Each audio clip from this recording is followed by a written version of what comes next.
Hard Hat's all about showing up to play hard, doing what it takes to win. If you want to cement legacy, win another. He's your third center. You don't want to puff him up too much, but it's hard not to. This is maybe the most I've ever agreed with you.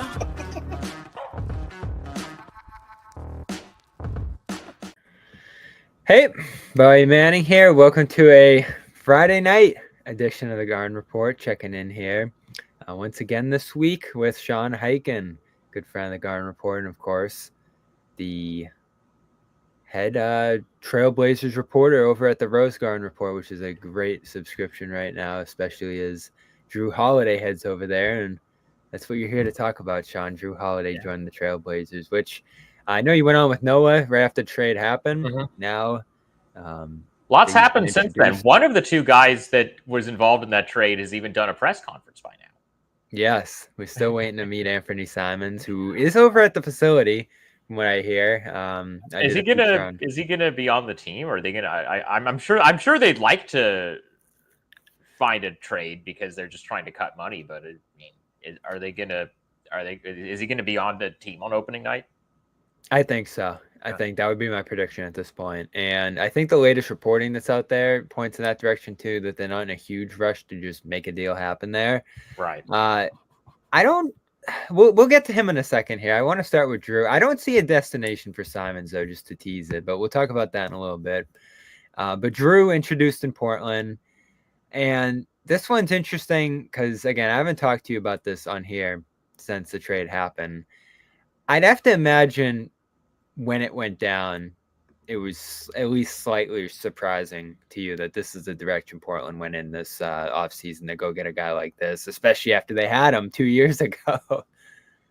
I was a little surprised, definitely, that was what happened. You know, you think when you're thinking about the offseason, Anfernee Simons, because he was going into the last year of his contract, and also because Scoot Henderson and Shaedon Sharpe both took big steps the second half of last season. You kind of figured that would be one of the guys that maybe they would look to move was Anfernee Simons. And as you kind of, to your point with the Celtics maybe not being able to find a trade for him, I just didn't really know what the trade was or what the team was that makes sense. I certainly did not have Boston on my radar, and I did not have a reunion with Jrue Holiday after he was previously a member of the Trailblazers. The story I wrote the night of the trade, I had the exact number of hours and minutes between the two press releases, but it was like 3 days and change that he was a member of the Blazers 2 years ago between the Dame trade and the trade to the Celtics.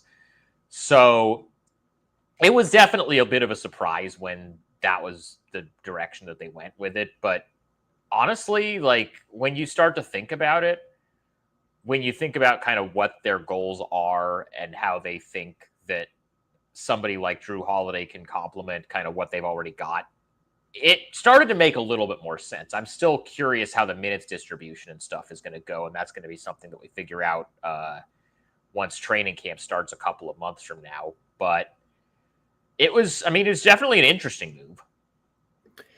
Yeah, and I think it makes some sense for them because they're going in a defensive direction, right? Uh-huh. You look at their starting lineup and how they finished last year. It was all defense, and I think that's going to be their identity going forward here, especially with Klingon moving to center now with Ayton gone and some of the other moves they've made here. And I think you look at his recent history, and everywhere he's gone, Milwaukee win a championship first year, Boston championship first year. I don't foresee that happening in Portland this year. I don't either. But playoff appearance, I think that's a win for them. And I think that's their goal. Yeah, that's what he can make possible, I think. So what's their starting lineup now? Holiday, Sharpe? If I had to guess, and this is obviously, we're talking about this on August 1st and training camp hasn't happened. So there, whatever could happen. I kind of think it's going to be Jrue playing off ball at the 2 and Scoot as the starting point guard. If you made me, guess who the opening night starters are today, again, August 1st, we don't know who's going to be healthy. We don't know who's going to have a good camp and who's not. I think as of right now, the 5 starters that I would be more inclined to guess are going to be the starters opening night are Scoot, Jrue, Avdia, Kamara, Klingon. Interesting. So Grant and Sharp off the bench. Yeah.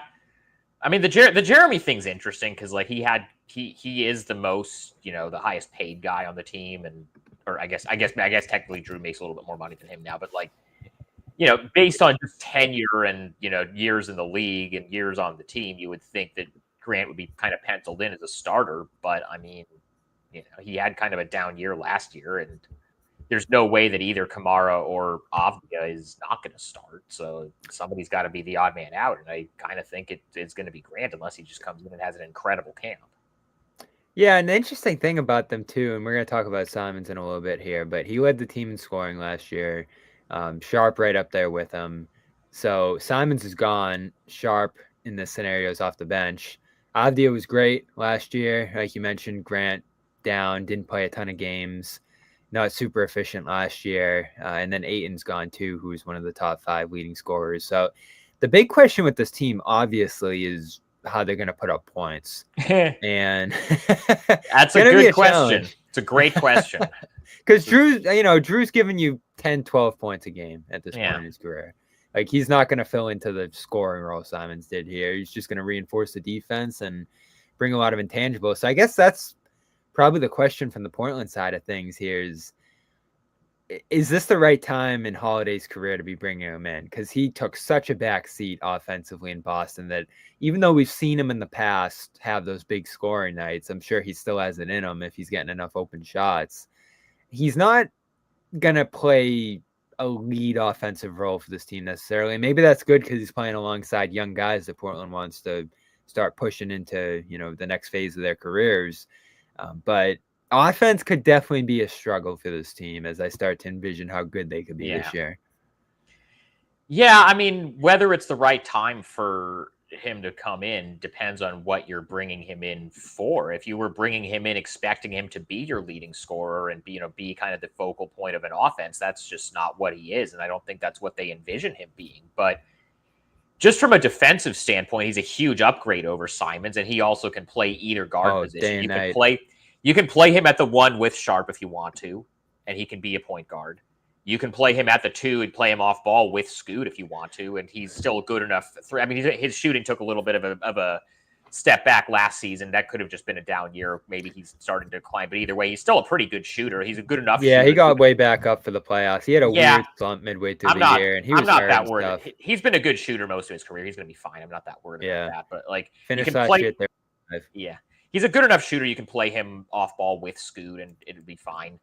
And defensively, obviously, it's just, it's night and day from Simons. So I think that from that standpoint, and also just given this was all very reinforced with when we got to talk to him a few days ago at the introductory media availability, he seems on board with the idea that he's here. Who knows how long he's here, but he's here for right now to be kind of a veteran presence and just, help bring Scoot Henderson and Shaedon Sharp and some of these other young guys along. And he seems cool with it, at least for right now. But, from that standpoint, and one of the things I said when they made the trade, and this was obviously when they made that trade, this was before they knew that Damian Lillard was going to be released by the Bucks and then would end up coming back to Portland. Ever since they traded Dame, as good of guys as somebody like Anfernee Simons or Jeremy Grant or, your guy Time Lord, who's still here, as good of guys as those guys are, none of those guys are like the vocal guy in the locker room that everybody, is the guy that everybody gravitates towards. And Jrue is one of the handful of guys in the entire league that's as good as Dame at that. So just from that standpoint, it made a lot of sense to bring him in. And honestly, even after they brought Dame back, Dame's not going to play this season. So having a guy who has that role and can, is that, veteran, guy on the bench that everybody, gravitates to, who actually can play, I think is still valuable. Is he officially out for the season? I mean, they didn't say it, but I mean, he's not going to play this year. I'd be stunned. That's how I feel about Tatum. And Tatum got hurt even later than he Yeah, did. no, Lillard, it would so. be silly for both and for Halliburton. Obviously, Halliburton was obviously way later. Halliburton's This was ruled the out finals, already.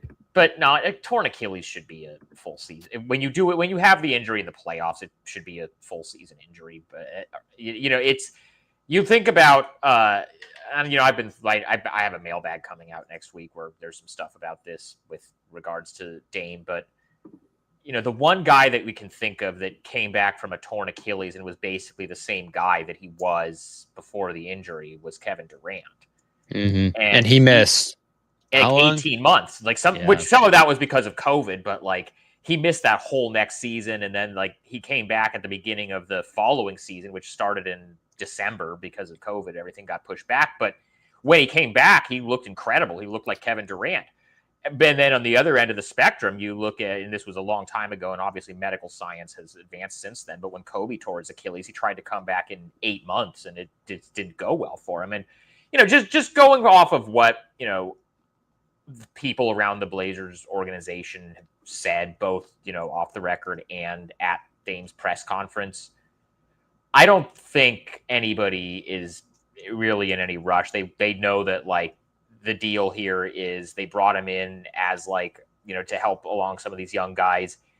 He's going to play, they still see him as a high level player, the second and third years of this contract. We'll see, what he looks like after the torn Achilles. The track record of guys his age coming back from that injury is great. But I definitely got the impression that they're not going to do anything short-sighted as far as his recovery. So until I hear otherwise, I am operating as though Dame is not going to play this season.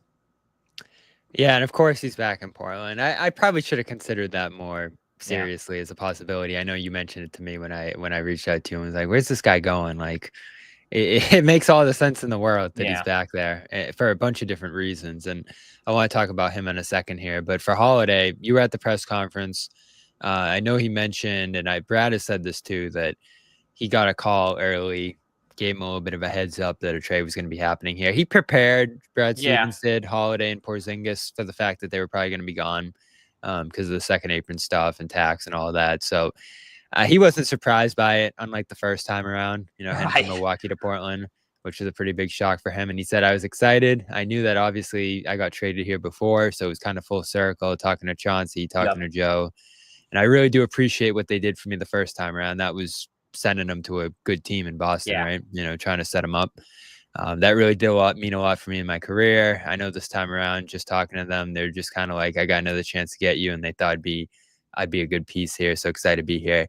There was a report when he first went to Portland that he wasn't thrilled with it. So I don't know where that came from. There's a lot of stuff out there, man. I mean, look, I'm sure piss was the word. Yeah. Yeah. Look, man, I'm sure he was probably because he, obviously he liked, he's had a good couple of years in Boston. I don't think he was thrilled that he was getting traded, but this idea that, it was kind of the same thing. Like, I'll bet when Dame first got traded to Milwaukee after he wanted to go to Miami that whole summer, I'll bet he was not. I know for a fact he was not thrilled that was where they sent him. But, after he cooled off a little bit, he was like, all right, this is actually not the worst situation in the world. And Jrue actually kind of alluded to this in that quote that you just read that was from his media availability that I was at the other day, is that when the Blazers first got him from Milwaukee in the Dame trade 2 years ago, they were never going to keep him. They were always he was like the piece that they were going to turn around and turn into more assets. And Jrue has been very open about this publicly in the past, with you guys in Boston, with, you Boston media. I don't remember if this was a group thing or a one-on-one thing, but I remember either Jay or Jared, one of the Athletic guys, had a story about this a couple of years ago, that basically as soon as he got to Portland, Joe Cronin and Chauncey Billups said, look, we know that, you still have a couple more years left of being, a high level guy that, you want to contend. We want to give these young guys some time.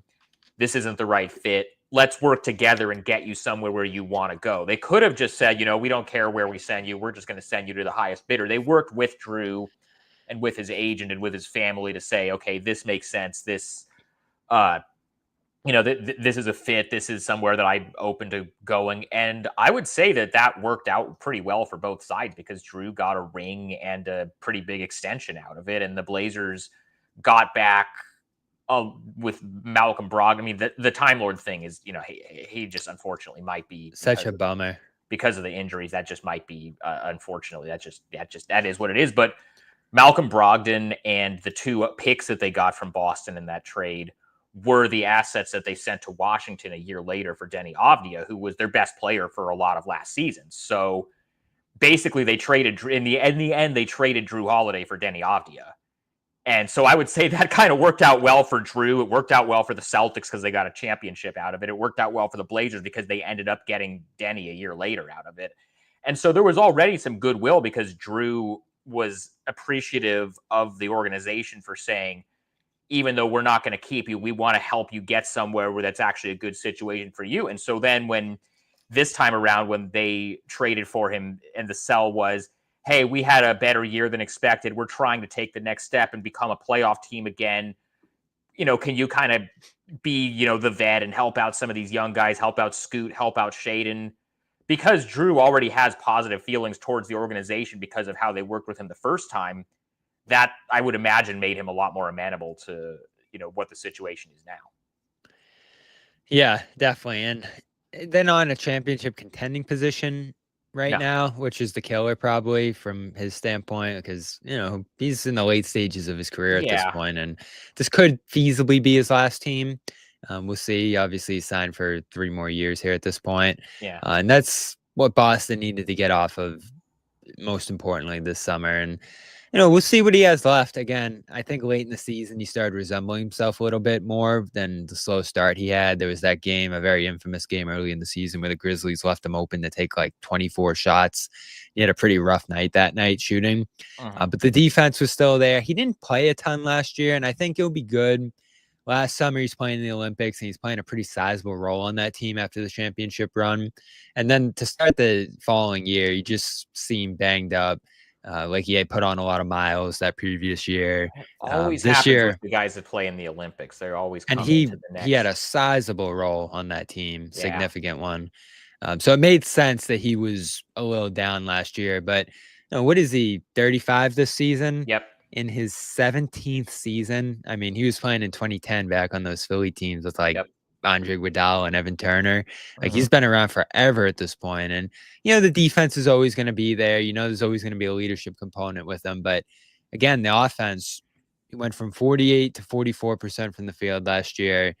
You knew he was going to come down from 43% from 3, which was just ridiculous that championship year. He was so good that season. Comes down to 35, and that was up a little bit from where he was earlier in the year. Playoffs, got off to a solid start, got hurt pretty quick, had the hamstring. He was decent in that Knicks series where they lost there. He finished the playoffs 48 from the field, 34 from 3, 10 points, 4 assists, 4 rebounds. So he's like the ultimate complementary piece. And like you said, there's a professionalism to him. There's a respect and a leadership factor that's almost unmatched around the league. So I have no problem with a team like this saying, all right, we're trying to take the next step. Let's just get a adult or 2 between him and Lloyd in the room like this. Yeah, the Dame thing coming on the table, that was a little bit. And again, like I said, Dame is not going to play this year. So one of those 2 guys is actually going to be able to contribute on the court. And that's the thing I keep kind of trying to tell people is that, yes, the Blazers do like what Jrue brings as far as like the leadership stuff and the mentorship stuff and the locker room stuff and all of that. They still think, and I think this is probably going to still be the case, to your point, he was kind of banged up last year and he had the Olympic stuff. They didn't just bring him in because they were like, oh, we need an adult. They brought him in because they like the fit that he has with their other guards and with what he can actually bring on the court. And, obviously he's the kind of guy Chauncey likes as far as, mentality and, focus on defense and all that kind of stuff. It's like the exact type of guy that Chauncey has always gravitated towards. So just from a fit standpoint, even besides, the off-court stuff, the on-court stuff they thought was a fit too. Yeah, definitely. And I think that could work if the other guys continue to evolve their games, grow, all that sort of stuff. Scoot specifically, because they're just Yeah. gonna need someone to lead this offense, and he's gonna have to be the guy, probably more likely than not. Especially if it's gonna be him in the starting lineup over a guy like Sharp and Grant's We'll coming see. off the bench and all that. See what happens So, with training camp. yeah, for sure. So Holiday seems content there. The big thing for Boston, though, like it's 32 this year, 34 next year, million, 37 player option in 2028 when he turns 37. When this trade first happened, my reaction was, thank God they got off this deal. Like, I think they just had to get off that deal. And it's not a devastating contract. Like, No, it's 'cause he's still 21% of the good. cap this year. Yeah, as long as he's still good, it's a good contract. Now, who knows what happens at 36 when Lillard comes back, and then 37 is really that year where this could be the big risk for Portland. But Boston brings back Simons, and that's been an interesting saga since it happened here. I want to talk about that. Because that's the other side of this trade here. First, I want to shout out Prize Picks because it's summertime, but Prize Picks is still the best place to turn your sports knowledge into cash with millions of members. Prize Picks has made daily fantasy sports accessible to all. You just pick more or less on at least 2 players for a shot to win up to 2,000 times your cash. Run your game all season long on Prize Picks. Available in over 30 states. It's the best place to win cash while watching sports. So join millions of users and sign up today. You got women's basketball going on right now. Hoping Caitlin Clark will be back soon, but you got Asia Wilson, Onescu, all the different stars on the court over there this time of year, along with baseball. And Alex Bregman's back here in Boston, and Otani's playing every night.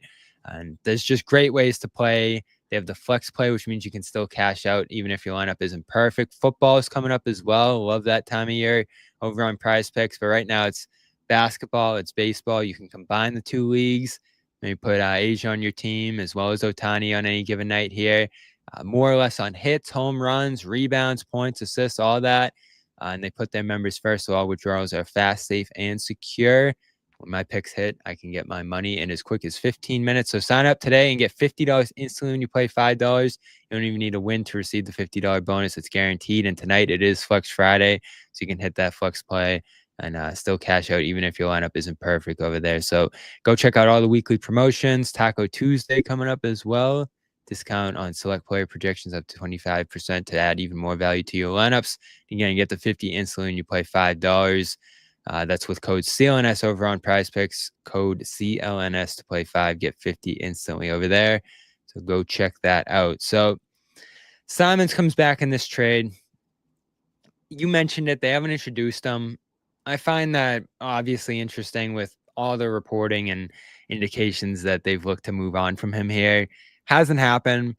I'm not totally surprised by that because, one, I'm sure Portland explored moving him at different points and didn't do it up until this point. 2, we know guard is the most saturated position in the league. Everybody has a point guard that they're happy with for the most part. I think maybe every team does if you go up and down the league. So not everyone's itching to add a guard making $28 million this year and who needs a new contract. And who knows what the value will even be on his next deal. And this, looking back on it, probably is more than Portland would want to pay, especially in this new CBA environment here. So they moved off him in this trade. He was obviously a big part of what they were doing for a couple of years there. And now the Celtics have to decide, all right, is this guy going to be part of what we're doing going forward, or is this just going to be part of that slow reduction of salary here? And it feels like the latter, which is unfortunate because I do find him intriguing as a player, and I do find him intriguing as a fit on the Celtics, because when you look at the amount of threes they take, when you look at the way they create shots, and he's definitely capable of creating some long distance threes and shooting them in droves efficiently. I'm interested in watching what it looks like, at least to start this season. And like I said earlier, I think that's where this is going to go, that you have to start the year with him and maybe build up his value and just see what the interest is. Maybe other needs open up around the league later in the year, or teams want to make an upgrade or a playoff push. I think a lot of it will depend on where Boston's at too. Like, are they going to start the year strong and maybe be better than people think, or are they going to sink and have injuries and head toward a tank here? Because I think that's where you're moving off them close to the deadline if you can. What they obviously don't want to do is attach draft capital to move off his contract here. And I'm sure those opportunities have been available, and that's just not what they want to do. So I have no problem with starting the year with them. And in fact, there's not a lot to be excited about in Boston this year. And this is actually one of the guys I think fans can be interested and intrigued by and maybe fall in love with to start this year. Yeah, so I don't know if he's necessarily a fit for the Celtics long term. Yeah. But I think this is a pretty good situation for both sides for this season because, Tatum's not going to play this year. Nobody thinks they're going to be real contenders. Like maybe they could get into the playoffs in the East as a play-in or a low seed if they decide not to pull the plug. I have them in like that 7, 8, 9 range. Right Yeah, now, in the West there would be no chance, but in the East, like the East is so bad outside of the top 3 or 4 teams that I think that just being competent will be enough to get them kind of in that play-in mix. But it's a good offense for him because they just, to your point, they do such a good job of creating open threes. He's going to get a ton of those, and we know he can knock those down, and he can also just create a lot of them for himself. So I think the spacing is going to be a really good fit for his game. And it's also just a good opportunity for him because he's going to probably, outside of Jalen, he's probably going to be the primary offensive option on this team, right? So there's a lot of debate right now of whether he should start or Payton Pritchard should, just because he's been here and I feel like he's earned it. But there is an argument to have Pritchard stagger against second units because he was so good there last year, and that's where he's thrived throughout much of his career, obviously. Yeah.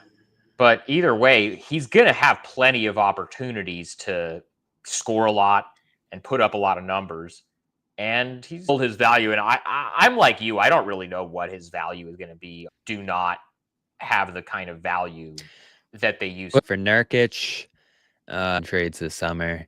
It's Clarkson, a lot of those types Clarkson of guys. Got waived. Jordan Poole got salary dumped. Yep. It's just a lot of that.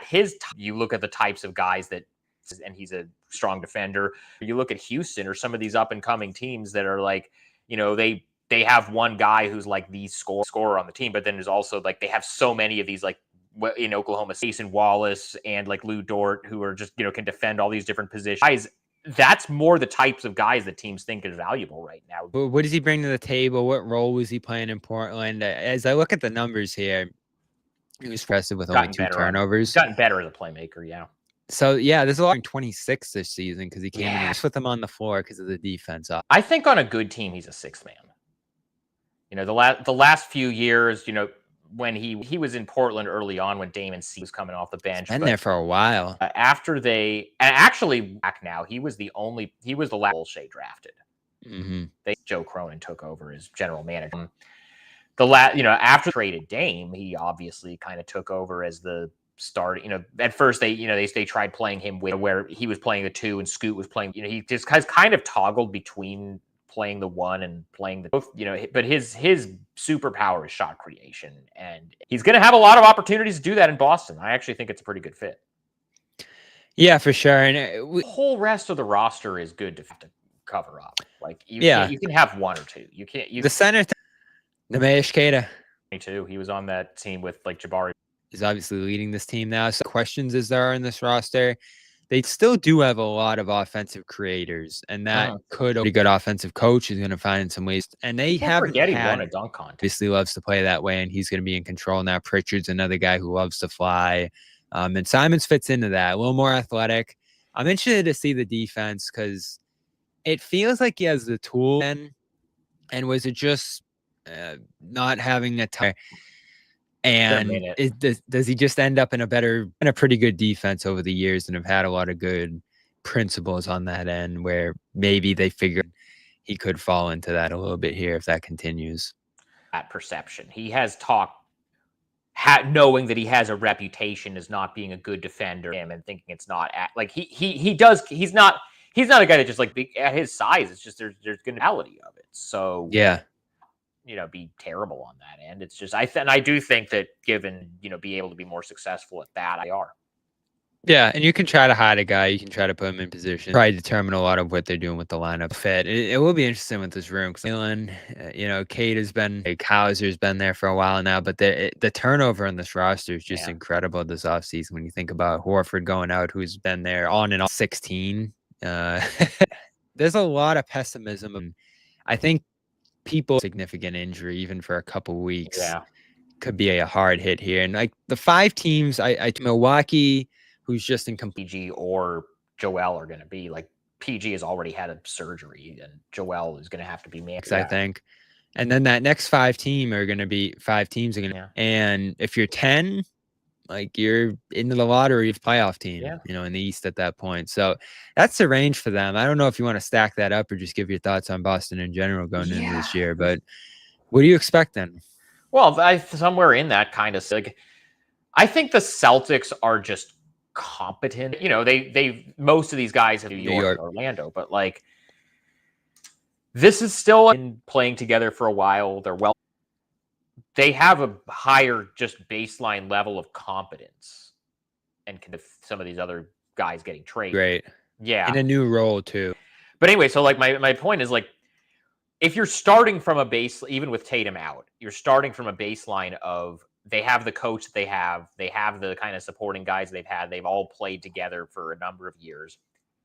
Are you going to trust that more, or are you going to trust like, I don't know, whatever Toronto has going on, or I don't trust Toronto. Whatever Philly is with whatever health PG and Embiid may or may not have, and just those other kind of weird stuff around it. Like, I still think there's just enough competence and there's enough consistency with Boston that out of all those teams, I could see them like just getting a 6 seed by default if they wanted, or, they could just decide to take a gap year and say, you know what, we're going to That's what the roster looks like right now. Like they could find a center.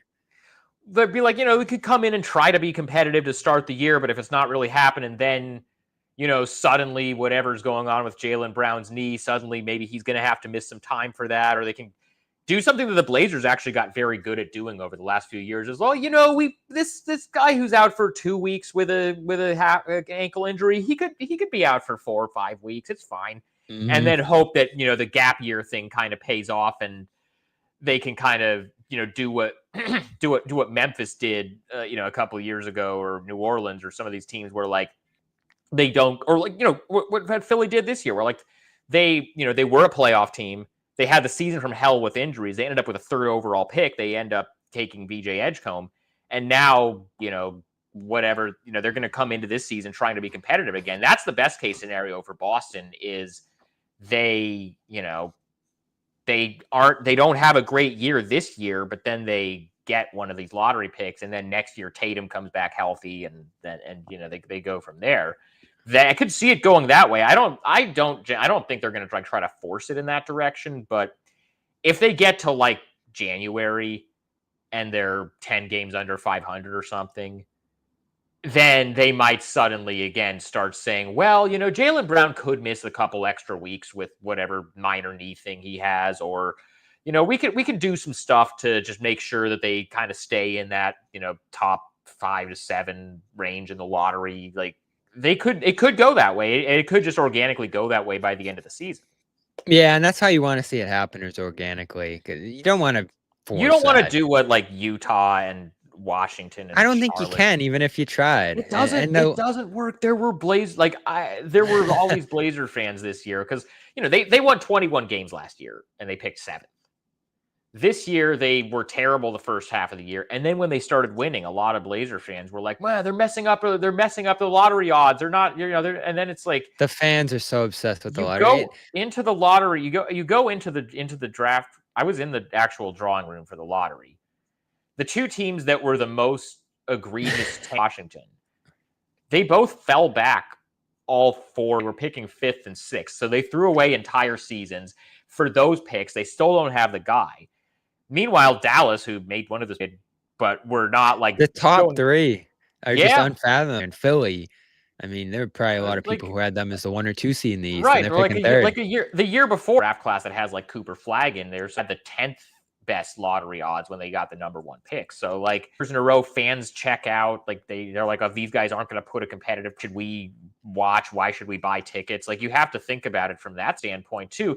There was this one stretch of back-to-back games in March of this year in Portland. And this is when the Blazers were still going for the play-in after they had kind of had that unexpected hot streak. So they were trying to win these games. On back-to-back nights, they played Toronto and Washington. And Toronto was up 6 in the middle of the 4th quarter. and they pulled Scotty Barnes and Jakob Pertl for no reason.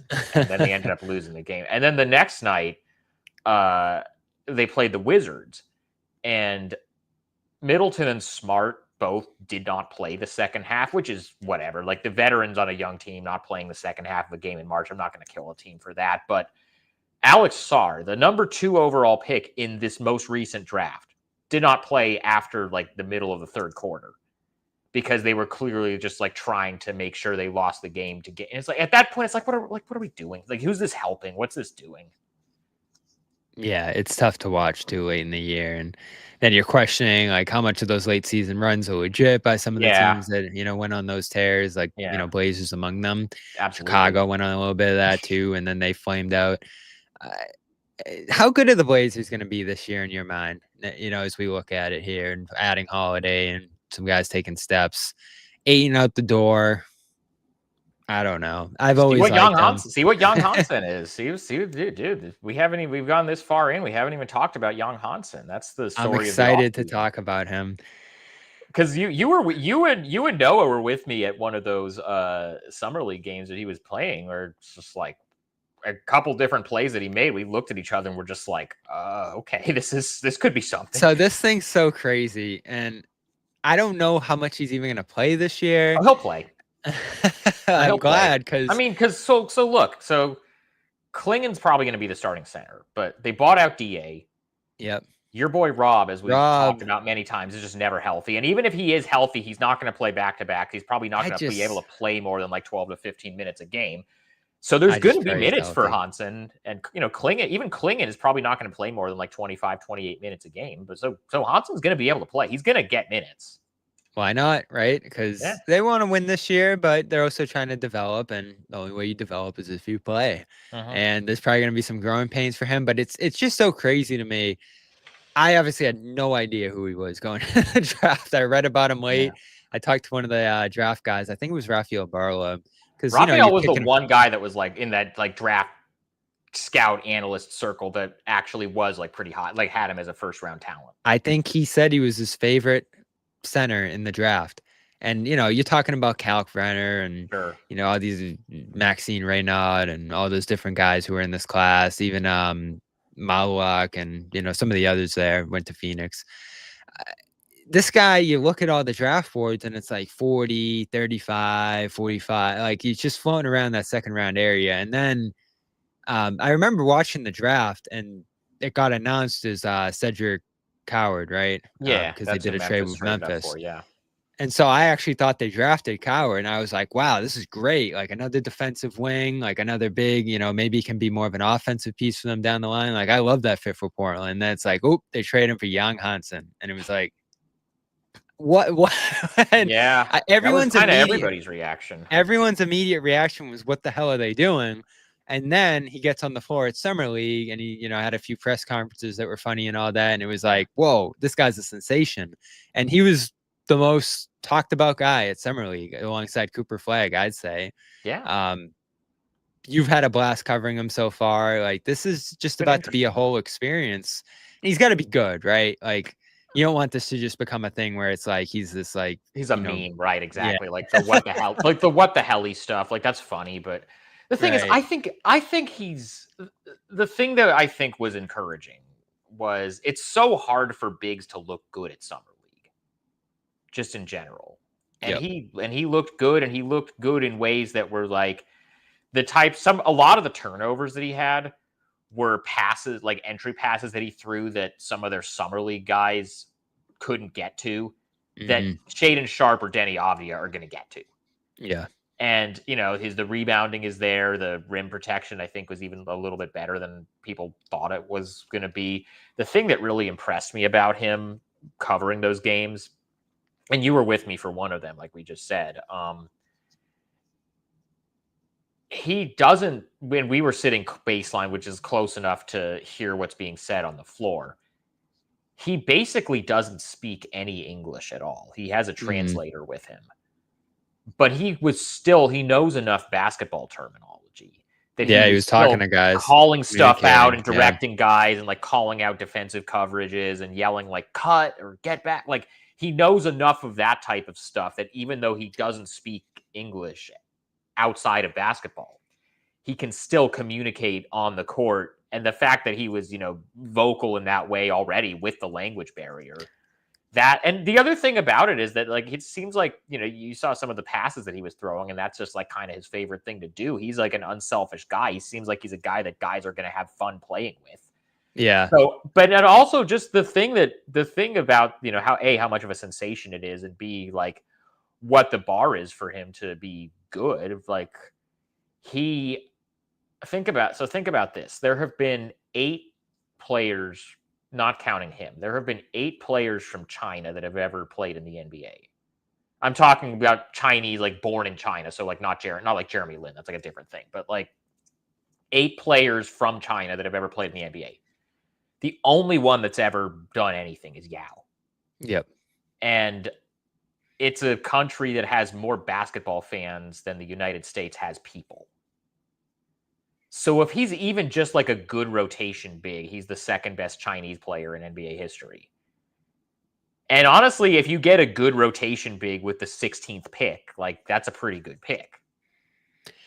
Yeah. And what I love too is, like, the passing stuff you're talking about. That's going to be the way he makes it. Is the Jokic thing's silly to throw around because it's just like it's not going to happen for anyone. He plays like that though. Like, I know. Is he as good as Jokic? Obviously not. But right. You can understand why those comparisons were there. He's kind of one of the first guys coming up in this generation where they can say, like, Jokic was my guy. He has talked about, like, Jokic was his favorite player as a kid, which makes me feel really old. But, like, he's taught, like, there's like now going to be a new generation of kids coming up that are like, Jokic was their guy in the same way that, like, Kevin Durant was Anthony Edwards' guy, or somebody, LeBron was a bunch of people's guys, or like a lot of the guys were Kobe guys growing up, or, whatever the case may be. Like, we're just now starting to get to the point where Jokic has been in the league long enough and playing at the level that he's been playing long enough that there were kids like Hansen who are coming up saying, Jokic is my guy. That's who I want to play like. And it's going to be really a good guy to interesting emulate. It's not the worst guy to emulate, especially when you're that size. And, if you have that passing ability, and, I don't know how good he is or isn't going to be, but I after I watched that summer league, I came away from it thinking, okay, he's going to be an NBA player. This is not crazy.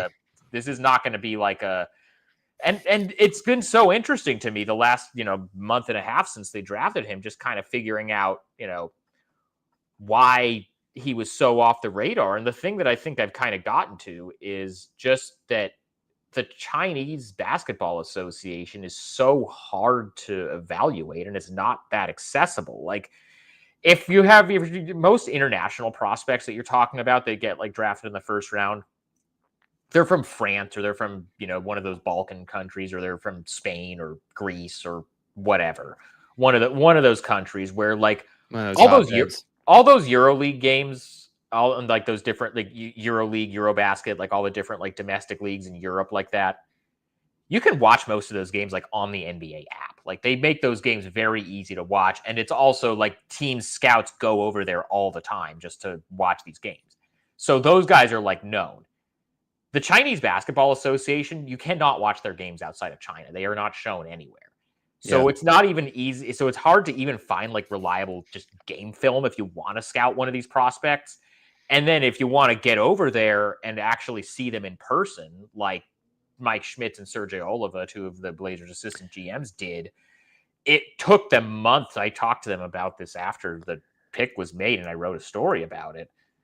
It took them months to even plan that trip, like, logistically, and get all the visas and stuff that they needed to get approved. And as you can imagine, the Chinese government and the Chinese Basketball Association is not super, super accommodating or transparent about that type of stuff, which, this could also explain why there have been so few Chinese players in the NBA that have been, have panned out, considering how big of a country that is and how much they are, a basketball country.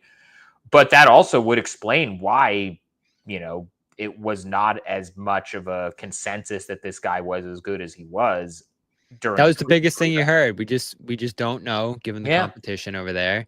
Yeah. And we don't know based on how much we've watched him and how much, he's shown to this point. How old is he? 19? He literally just turned 20. He turned 20 the day after the draft. So like super there's young. so much mystery and intrigue here. And it's a fascinating coverage point for you. Oh, like, yeah.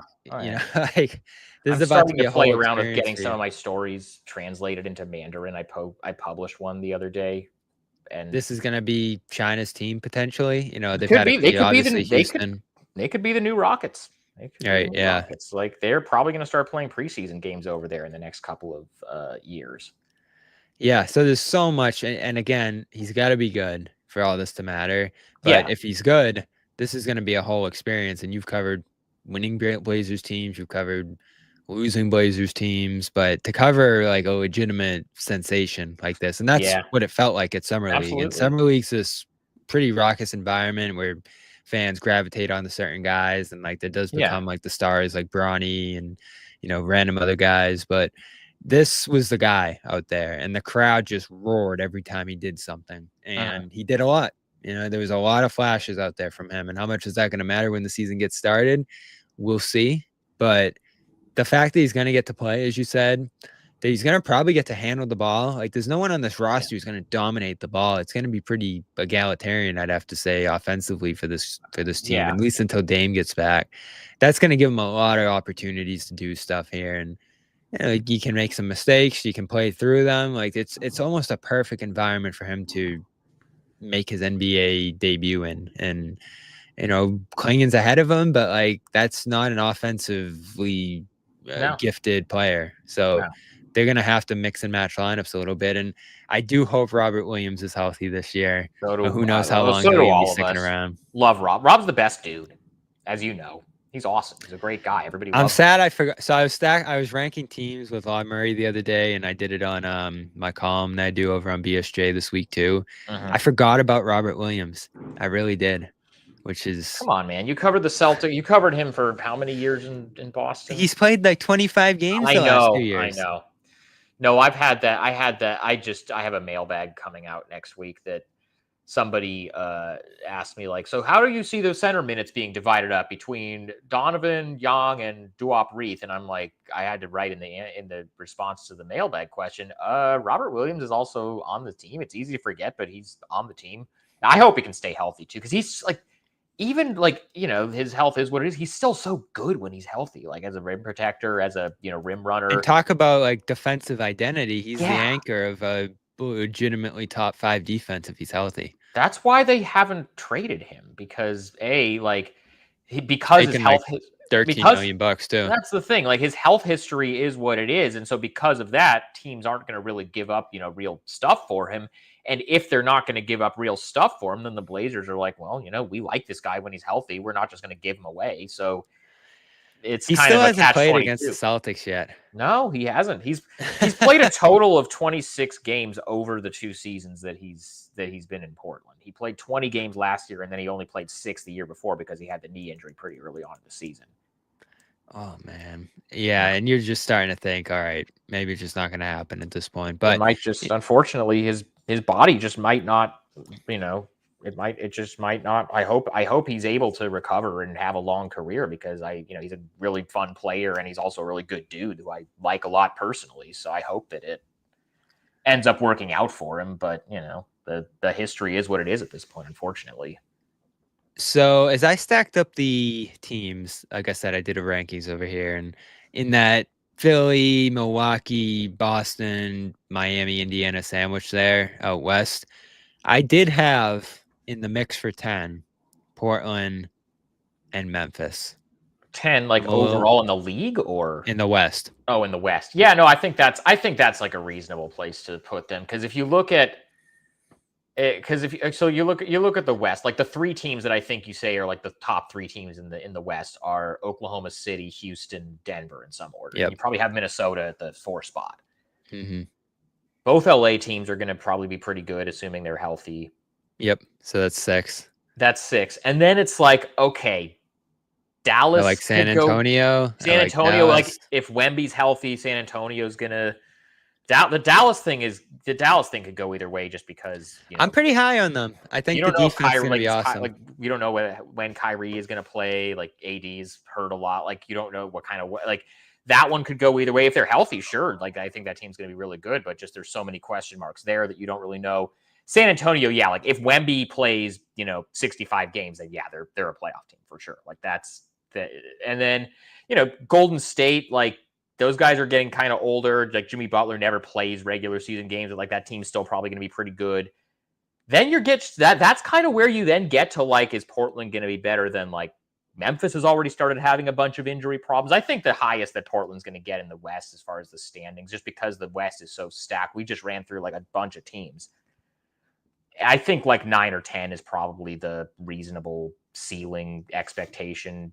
Be a play-in team. Maybe they win 2 play-in games and get into the playoffs and lose to Denver or Houston as the 7 seed or something. Like that's probably what they're looking at, because so the teams that I think are going to be worse than them, obviously Utah, probably New Orleans. New Orleans could be very bad. And then Phoenix, I don't think is going to be very good. Sacramento, No. I just don't like that roster at all. I don't like, they have some talent, but I don't like the way that roster fits. That's 4. So that would put Portland at 11. So really, I don't like Memphis either. Starting with Edie and Jackson Hart. Yeah, so like John that could be the path to the 10th seed. But I think as far as like if you made me, I don't really bet on stuff, so I don't really get into like over unders and stuff. But they won 36 games last year. I think it's going to probably be roughly the same number of wins this season, but I just don't think it's going to be like they were so bad the beginning of the season and then so good the first half. I see 33.5 for them. That's the over under. Yeah. Yeah, I'd probably take the over on that, but probably not like super over that number. I think like 35, 36, like right around where they were last year, but just more evenly spread out throughout the season, not being terrible the first half of the year and then going 23-18 the second half. Like I think it might be more of like a normal 36 win season, like in terms of like when the wins happen. That's kind of where I have them in the West. Yeah, they got Pelicans 31.5, Suns 31.5. That's way too high for New Orleans. Then of course, well, yeah, it's always helps with them. And then Jazz 18.5. Yeah. I mean, the health thing too, it's like there are just certain teams where it's like, oh, if they're healthy, but they're never healthy. And then even though both these guys as far as talent, like Dallas is one of those teams where like, yeah, Dallas on paper looks like they could be really good, but like Kyrie, 39.5 for them. You don't know if Kyrie's going to play this year, or if he does, he's not going to be back until like March. Anthony Davis is always going to miss time because he's always hurt. As good as Cooper Flag is, like, is he going to be a guy that's driving wins as a rookie? Like maybe he could be, but it's just a kind of, like, I think the ceiling for Dallas is higher than Portland, but I don't think it's sure. They still have a lot of question marks as far as like in the immediate term. I'm a defensive guy, so I love Portland. I love what they could do this year. And then, the offensive people will be like, well, how are they going to score? They got to figure out how to score. I don't know what that's. I have no idea. Where'd they finish offensively last year? Not high. I don't have it off the top of my head, but they were. Are you looking it up or you want me to? Yeah, I'm going to pull it up. Yeah. I'd have to I'll bet it's bottom half of the league. I'll bet it's bottom 10. So I got the playoff ones here. Regular season, Portland came in at 22. Yeah, that sounds about right. Heat Sixers range. Yeah. And then their defense was 3rd worst the first half of the season and 3rd best the second half of the season. So that's a pretty extreme swing in one season. I think they have the 16th. Yeah. Well, yeah, because they were bottom 3 the first half and top 3 the second half. Yeah. Finishing right around I think they have the talent and the personnel to be a top 10 defense. It's just, the offense is the part where I don't know. Well, they're 2 interesting teams. They're probably in similar ranges as the numbers bear out right there. And yeah. I am a little disappointed before we wrap it up here. I do want to hear how Lillard ended up back in Portland, because I was all for the idea of the Celtics signing him. And Tatum recruited him. They made an offer by our reports, and they probably couldn't offer much because Portland ends up giving him 18 a year here. And that's a great offer for him. I know Milwaukee's going to offset some of that with the $22 million. Actually, Oh, no, really? he's getting all his money from the Bucks. He got the mid-level exception, basically, like starting salaries around 14 for his deal with Portland. So Okay. So they weren't mentioned in a lot of these reports when he got released by Milwaukee. I think a lot of the talk was Boston, Golden State. I thought that made a lot of sense for him. And then the Lakers, which I didn't really see. Portland, though, again, 2 years later, he's back. And probably some sense of like, all right, should I have ever even left here? I think that's So a it big makes a part lot of of it. sense. And then I think that's family, obviously, too, which we've talked Yeah, about. And, that's a really big thing is that, the kids are still in Portland, and that was tough for him to be away from them, and for the 2 years that he was in Milwaukee, and especially now that he has this injury and he's not going to play this year, he will, it'd be good for him to be able to stay home and rehab and do that stuff and be around the kids and use the Blazers practice facility, which he knows Right. because he was there for 11 years. And from the Blazers standpoint, it's, he's not going to play this year, but then, it's a good PR move for the fans. Like, everybody has feels good about it. And, he has always said that, literally since the day that he got traded, he has been openly telling people privately that he was going to end his career in Portland. I think they thought that he was going to play out this contract, get a ring in Milwaukee, and then come back and do like the Dwayne Wade or Scottie Pippen, end your career with the team that you played most of your career for. I don't think anybody thought it was going to be this soon, but the involvement that he still has in the community here, and the amount of fan love that he still has, and honestly, for as contentious as things were between him and the front office that summer, like, it was not that hard for him and Joe to talk and kind of get past whatever they needed to get past to make it happen. And I think it just made so much sense for both sides. Yeah, and the Tatum Lillard simultaneous Achilles recovery, that was always that's a cool kind of idea tough, to me. and, But yeah, how much do either of them get back to full form? And then you're trying to figure out how to play with each other too after that. And it's like, you go to that team and it's, what is that team at that point? Because they've already traded away most of the guys from the team that won the title 2 years ago. Whereas here's the thing about this Portland roster. And it's kind of ironic that, like, this is how it's shaken out, but this type of roster with these types of, like, a Denny, imagine if those best teams that Dame had in Portland the first time around, like the 2019 team that went to the conference finals, their two starting wings were Al-Farouq Aminu and Mo Harkless. Imagine if if that version of Dame had Denny Avdia and Toumani Camara instead. Or like that was like around that time, that was like after Nurkic had the leg injury. He was never the same guy after that. But like, instead of they kind of tried to do something with, like, Myers Leonard was in there. They tried to get Celtics. Who was the starting center that was West Finals? Ennis Cantor. Was it really? Yeah, it was Ennis Cantor. It was. Oh my God!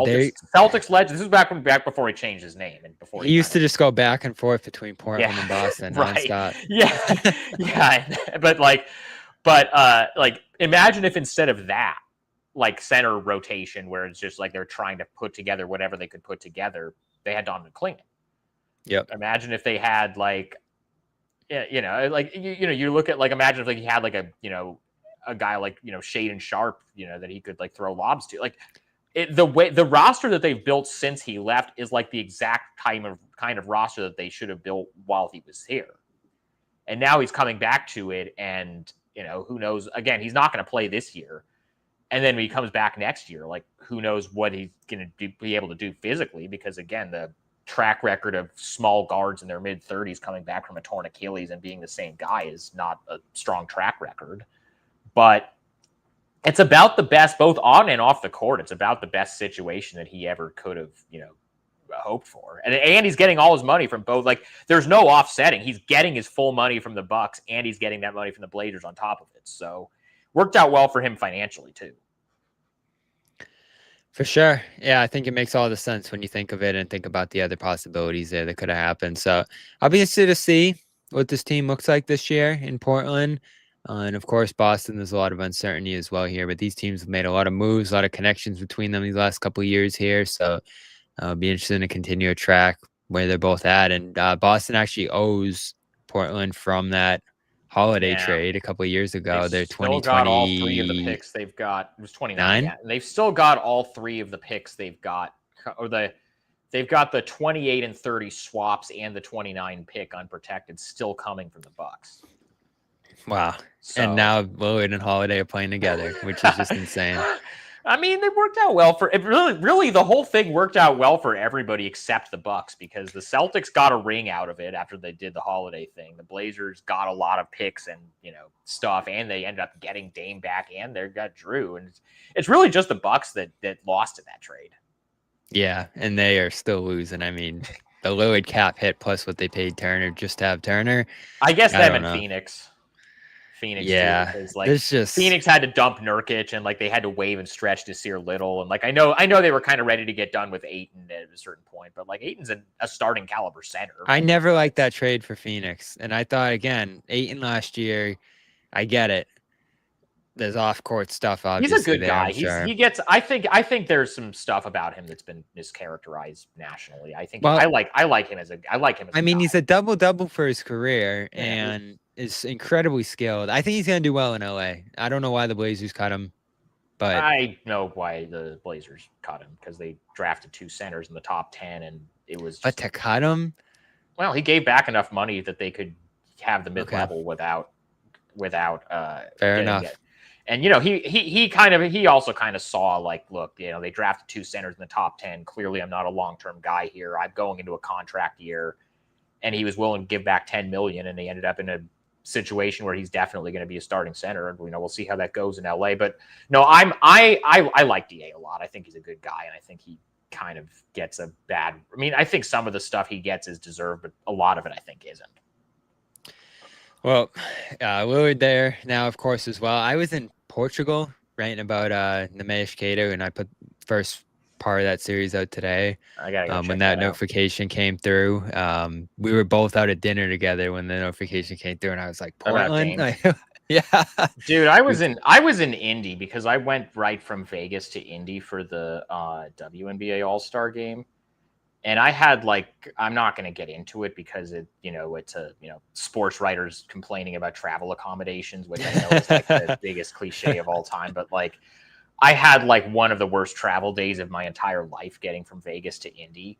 It literally took me 24 hours with canceled flights and stuff. And so I get there finally, and I'm just completely dead. I pick up my credential, and then I go to my hotel, and I just pass out for 5 hours. And then I wake up, and I'm about to text a friend of mine who's also in town covering that to be hey, what do you want to do for dinner? And literally the notification comes, and it's all right, well, that's the rest of my night. Were you stunned? I was a little surprised it was them as much money as it was, but after he got waived, my immediate reaction when he got waived was I just don't think the time is right. It could be a couple years from now type of thing. But then, after a couple days, I started hearing from people who are, close to him and close to people who are close to him. And they were all just kind of saying, you know what, there's not a 0% chance that this happens. Don't rule it out as a possibility. And so I was like, oh, that's kind of interesting. Yeah, my first thought was I should have thought of this. And you mentioned it to me. So you already put it in my head. But yeah, I mean, the kids is is a really big, that's if he just wanted to go somewhere to ring chase, he could have gone to Houston, or there are other places he could have gone. But, being it's a young up and coming team that has talent that actually fits around him, and B, gets to be home with the kids while he rehabs. I think it was going to be hard for anybody else to beat that. Well, of course, check out all of Sean's great coverage. How many years have you been covering the Blazers now? 7 or 8. This is about to be my 8th year, I think. Yeah, and you can get that Chicago before that. Yep, you can get all that coverage over at the Rose Garden Report over there. And there's WNBA coming soon as well, right? Yeah. What year are they going to start? Next year, 8 months or whatever, whenever next season starts. And they started up a pretty good thing down there in Golden State. So yeah, maybe these dual city things are going to continue to capitalize on those fan bases. We'll see if the Portland expansion rollout how that compares. It's been messy, huh? So far it's not really measuring up to the standard that Golden State has set, but it's Golden State's coach. She's pretty close with. Yeah, she was at one of their practices in Vegas, and very nice. She's probably going to win Coach of the Year. The Valkyries might make the playoffs as an expansion team, which is crazy. They're the most fun team to watch in the league. She's to me. awesome. Every time they're on, I want to see them play. Yeah. I actually saw them in person while I was in Vegas at Summer League. They were playing the Aces. At Connecticut for the first time to see Paige a couple months ago off drive. It was like 2 hours plus, and it's kind of in the middle of nowhere. And yeah, you got to go to the casino and all that. The Sun are for sale. Is there a chance that the guy that just bought the Celtics could try to buy them and move them to Boston? I don't know. This ownership thing, you've been covering an ownership. Sale seems done, but the Board of Governors still haven't voted on it, and they pushed it back from Vegas. And well, because I think they wanted to figure out what was going on with expansion before they did that. I would expect, because it's not a Minnesota situation where like the Celtics, like that's going to get pushed through. They'll vote on it when they vote on it. And that's what I've assumed. Like, I think they'll probably, once that gets approved, introduce the owner, introduce Simons and Yang, even though it's Chris Humphrey's photo after they traded KG and Pierce and all them, and they brought those names. But I think, and Gerald Wallace. Blazer legend, Gerald Wallace. Beloved in Boston, too, for the little time. Gerald Wallace, that trade was directly because they traded him to the Nets for a top 3 protected first-round pick, which the Nets only protected top 3 because they only liked 3 players in the draft. The pick ended up being the 6th pick, which is what they drafted Dame with in 2012. And then the Nets traded Wallace and company to Boston, and with a couple first-round picks that became Brown and Tatum. Yeah. It's interesting. Every single great Celtics era has started with this year. It could be. You're gonna a 25-win season, and then be right back with Tatum and maybe Darren Peterson, Debanza. Debanza's from Brockton, Mass. Boozer's I think kid. that would be a fitting thing if that happened. But again, going into this year, try to compete, just see where it goes. Thanks, Sean, for stopping by. Again, subscribe to the Rose Garden Report at rosegardenreport.com. Best coverage of the Blazers that you can find out there. He's over at Highkin, Highkin on Twitter. Subscribe to our podcast. There hasn't been a lot of news lately, but when there is breaking news, just have that notification turned on. We're going to go live whenever Horford signs inevitably. We're still waiting on that one. Somehow here as August begins, and a couple other things floating around. Ben Simmons maybe to Boston. We'll see if that ends up coming together. Small stuff at this point, but we'll react to it if it happens. And subscribe to the Patriots stuff. They just had a big scrimmage down in Foxborough as their training camp continues. Patriots Press Pass, Bruins Ringside. Subscribe to all the channels, and CLNS Media for all the pressers, interviews. We got the Kate interview coming up from Portugal, and I think we might get talk to Payton Pritchard on Sunday. He's doing a camp in Boston here, so try to catch up with him. A Portland guy, no less. Yeah. Another connection here. West Lynn's own, and the University of Oregon. Right. He's still got a lot of fans out here. He always gets there, and he didn't love the experience. So we'll see if he ends up starting this year. He's going to have a massive season, I think. Among all the things I feel good about, I think he's just going to have statistics with the role he's going to have. There's a huge points Tatum averages. That's a huge hole that somebody's got to fill. That's why I think to put up some numbers, if nothing else. Yep, for sure. Forward to the schedule will be coming out later this month. Playing each other. Holidays return to Boston. Porzingis, all the rest when in that game too. So looking forward to all of it. I think training camp's pay at this point. So we're getting there through the off season. Still some more stuff to come. Thank you, Sean. Thank you all you watching here live and watching it back the next day here. And we'll be back next week with another as we continue to move through the off season. Have a good night, everybody. Have a good weekend, and peace. No one's sneaking a vegan. We're gonna do it. You have to feel that way.